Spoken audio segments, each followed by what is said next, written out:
Hello from Angry Woman. I am going to go over why I cannot stand my dad's side of the family. I will start with, actually my Aunt Mary's not too bad compared to the rest of them. But when she was married for most of her life and had her 2 kids, she was married to he was a pervert and a pedophile. And she stayed with that piece of crap all those years and tolerated um, whatever disgusting stuff this man did. Uh, then when he died, I guess suicide, I'm not sure. Um, she right away got married to someone else, some friend of the family or whatever. And so she married some dude and kind of lives her own life and pretends like, oh, yeah, I care about you, but she doesn't give a shit. She'll never call you, she'll never communicate with you, and she has 2 children, uh, Debbie in Kansas and Leo in Kansas, and from what Debbie says, they're not that close, but mainly because Mary's too interested in her husband's family and her new husband. So that woman lacks like a lot of self-confidence and just wants to wrap herself in some dude. And she's already what? She's in her 70s. Okay, so that's Mary. Again, she's not the worst of the bunch, because it gets worse. The next one is Ernest. He is one freaking overweight son of a bitch. He is mean as a junkyard dog, and he attacked his youngest sister for inheriting their parents' assets, mostly the house and the things in it. They did get money. They all got a share of my grandma's money, but apparently that wasn't enough, so he had to insult his sister big time and wrote a letter to her and kind of disowned her. And he's got 2 daughters that one of them just got a divorce, and she got everything from her husband. Apparently, she really didn't do much in her own life. Who knows? But they like to pretend they're very successful. Like, oh, look at the house I have. Look at this. Ah. And she married an Anglo-Saxon dude is who really got the rough end of the deal and left her with 2 Anglo-Saxon kids, which honestly, we are a Hispanic family, and I think my Uncle Ernest is so proud of the fact that his grandchildren are little Anglo-Saxon looking kids, you know?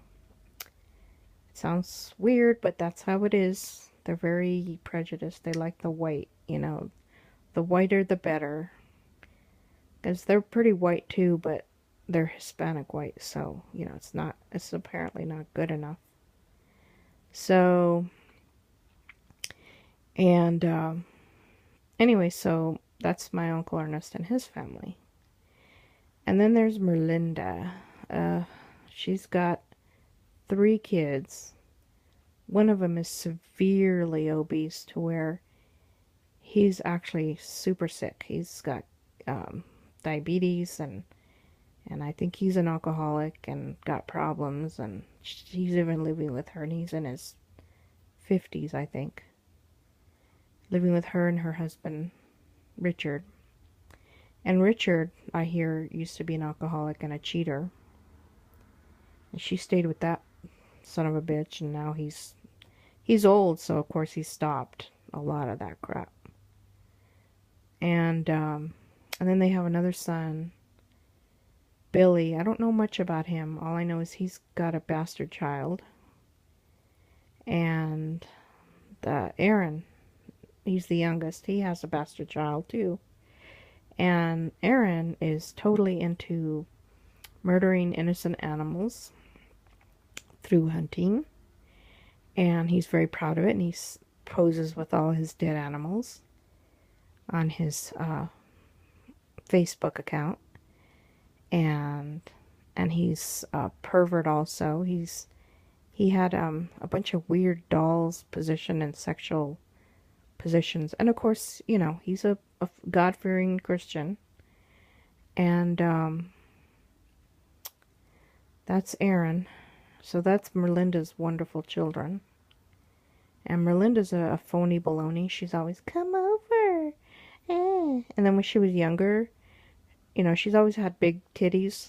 And she used to wear low cut and short skirts and run around downtown, you know, looking like a stripper. I mean, a streetwalker.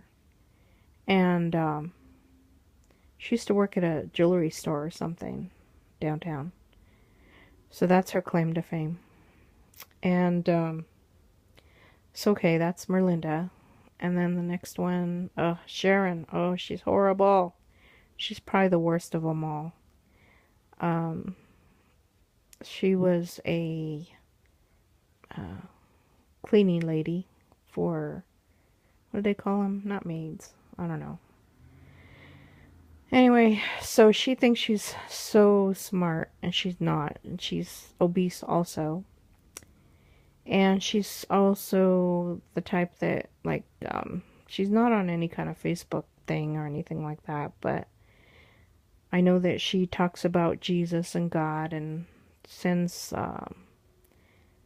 little posts to her youngest sister about Jesus and how much God loves her and blah, blah, blah.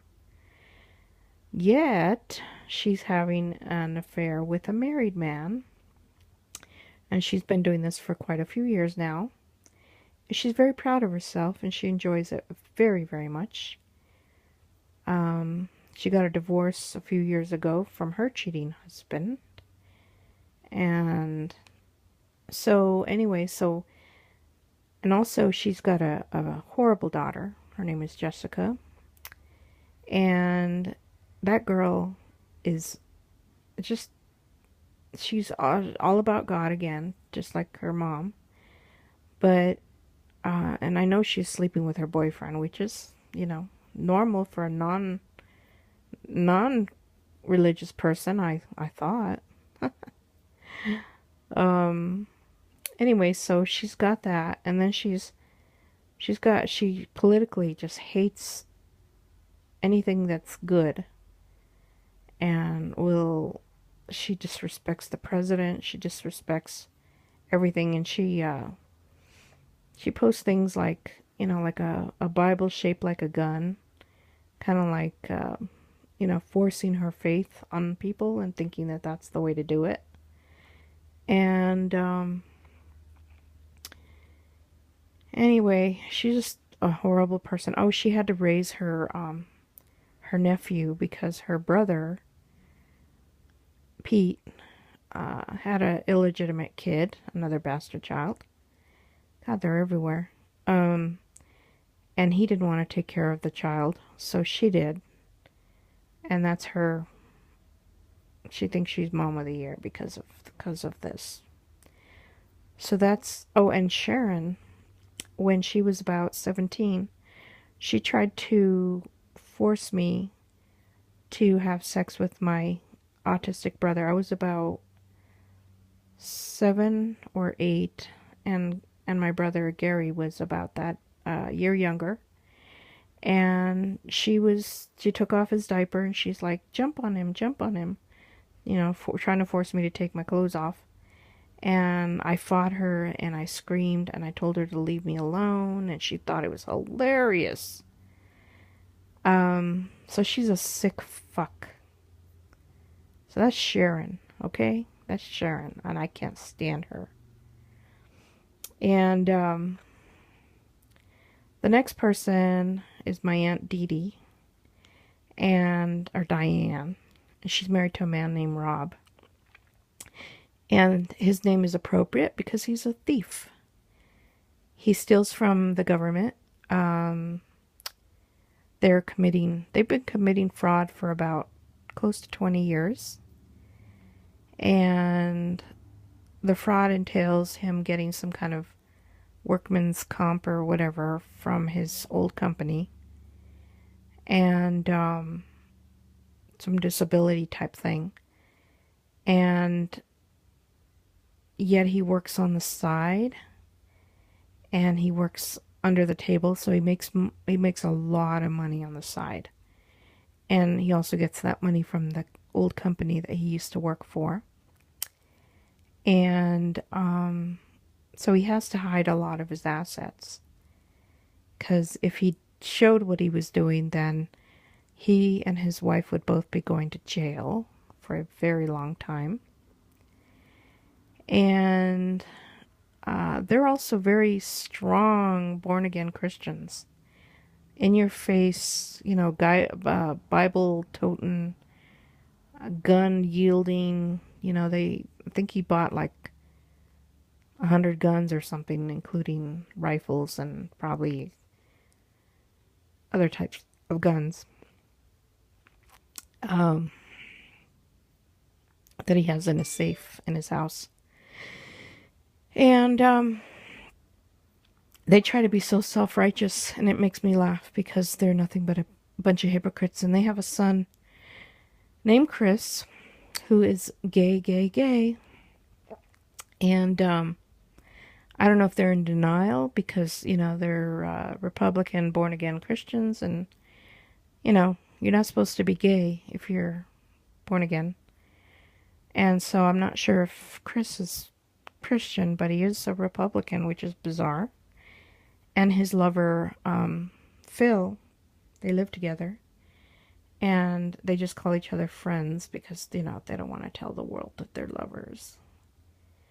And it's okay, no bastard children there because they're gay. So the next one is, let's see, I got Dee Dee. Now Judy.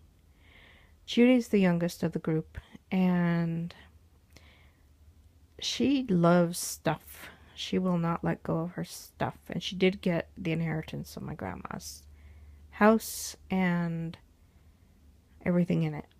And instead of selling it or getting it fixed and renting it out right away, she's been like working little by little on the house and trying to save money. So 20 years later, she's still working on the house, spending money, and she's married to a piece of shit, and she will not let that marriage go.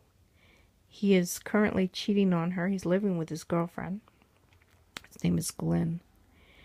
And he's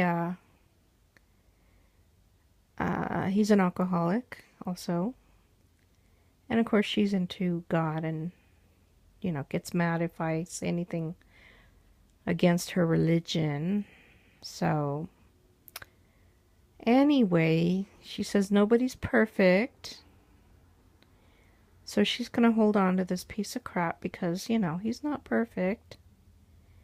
And she just doesn't understand that she is destroying her children's lives. They have 2 kids.